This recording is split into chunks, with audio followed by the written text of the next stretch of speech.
Et l'interview Gestion de fortune, c'est tout de suite, c'est avec Bérangère Blazic. Bérangère, bonjour. Bonjour Frédéric. Bérangère, je le rappelle, vous êtes responsable distribution France, Benelux, Scandinavie pour Franklin Templeton. C'est bien ça, j'ai rien oublié. Tout à fait, bravo. Bon. Votre actualité, c'est que la maison a récemment annoncé encore une nouvelle acquisition aux États-Unis. Tout à fait, on ne s'ennuie pas. La dernière acquisition annoncée, c'est celle de Putnam, donc il y a le mois dernier. C'est quoi comme expertise? Donc ça va être des actions US et de la gestion obligataire américaine. Ça s'inscrit dans une transaction un peu plus large avec une compagnie d'assurance. C'est un deal qui n'est pas encore terminé. D'accord, c'est pas closé comme on dit. Voilà, c'est pas closé. J'ai essayé de franciser mon closé. Ouais. Voilà, ce sera dans à peu près 5 mois normalement. Et c'est une opération, parce que régulièrement, vous annoncez des acquisitions, des opérations, des rapprochements. Récemment, il y a eu qui... Il y a eu beaucoup de monde, et d'ailleurs, c'est l'histoire de Franklin Templeton. Si on revient au tout début, la famille Johnson avait fondé Franklin en 1947, a choisi de fusionner avec Templeton, qui revendait sa société avant sa retraite. C'est devenu Franklin Templeton, et depuis, il y a eu beaucoup d'acquisitions. Clairement, depuis l'arrivée à son poste de notre nouvelle CEO, la petite fille de la famille, Jenny Johnson, la vague s'est vraiment accentuée, s'est accélérée. Combien? Parce que du coup, Franklin Templeton, c'est une ombrelle, c'est une marque parapluie. Oui, ce qu'on appelle un groupe multiboutique, ou en tout cas multi-affilié, tout à fait. Au sein de Franklin Templeton, on a une vingtaine de sociétés de gestion indépendantes aujourd'hui. Donc à peu près un tiers des actifs en actions, un tiers des encours en obligations et un tiers en autres types de gestion, dont principalement de la gestion alternative. Et les sociétés restent indépendantes? Alors, au niveau de leur gestion, ça a toujours été la philosophie du groupe, c'est de dire que si on rachète une société de gestion, c'est pour racheter son personnel, ses cerveaux, son processus d'investissement. Et donc, la base, c'est de laisser ça totalement intact. Ensuite, les sociétés, elles arrivent chez nous avec quand même la possibilité de bénéficier de toute la plateforme de distribution, de gestion des risques, juridique, conformité, etc., service RH. Donc, il y a un service général, une plateforme de service, mais au niveau de la gestion, chacune de ces sociétés-là garde un peu sa musique, son expertise, Elle doit avoir son ADN, c'est pour ça qu'elle a été acquise, et c'est ce qu'on veut continuer de voir. Et c'est le cas pour toutes les sociétés qu'on a rachetées depuis le début, donc elles sont encore aujourd'hui toujours indépendantes. Bérangère, je le disais tout à l'heure, vous êtes responsable distribution France, Benelux, Scandinavie. Vous êtes une bonne observatrice un peu des marchés. C'est quoi les attentes que vous percevez du côté des investisseurs, du côté des partenaires CGP ?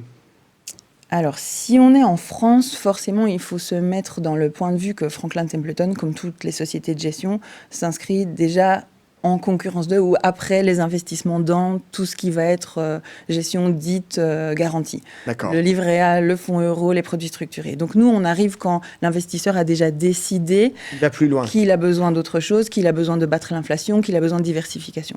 Donc dans ce contexte-là, on comprendra, vu les hausses de taux un peu récentes, que la concurrence a un peu bougé et que maintenant, nos conversations, elles s'orientent plus soit sur de la gestion action, soit sur des gestions obligataires plus diversifiées, plus internationales, ou qui vont être plus dynamiques, entre la duration, exposition crédit, etc. Donc aujourd'hui, c'est vrai qu'on voit le débat growth value qui est de retour, très clairement, avec beaucoup d'interrogations sur est-ce que cette vague aux États-Unis de hausse de finalement 7 titres va continuer, est-ce qu'il faut diversifier, est-ce qu'il faut redéfensifier les portefeuilles, et donc on a beaucoup de conversations à ce niveau-là pour le moment.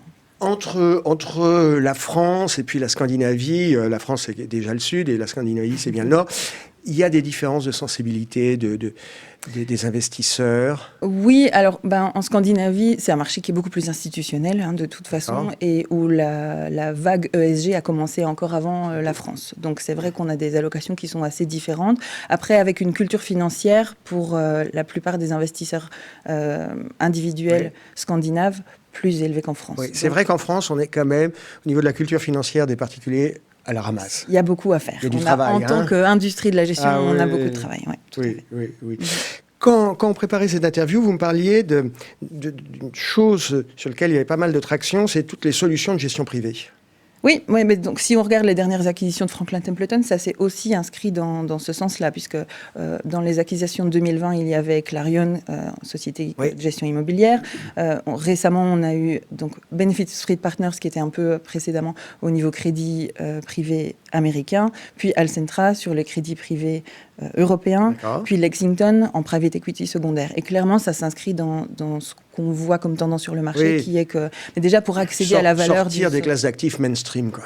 C'est ça, besoin de plus de diversification et aussi un grand changement structurel au niveau des sociétés. L'anecdote que notre PDG aime citer pour expliquer cette vague d'acquisition orientée sur les marchés privés, c'est qu'une société en 2000 arrivait sur le marché aux États-Unis, donc se cotait aux États-Unis au bout d'à peu près 3 ans d'existence, alors que l'année dernière, c'était plus de 14 ans en moyenne. Ah oui. Donc ça explique que si on n'intervient pas plus tôt dans la vie d'une entreprise, on rate son potentiel de croissance du début Bien et sûr. aussi toutes ses connaissances. Donc le fait d'arriver plus tôt et dans l'accompagnement financier d'une société plus tôt fait que ça fournit à un gestionnaire plus d'informations utiles et ça fournit au client final potentiellement plus de performances. C'est le côté un peu tête chercheuse.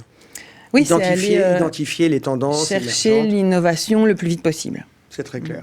C'est très clair. Bérengère, merci d'avoir été avec nous. Un grand merci à vous. Et succès dans vos acquisitions. Merci.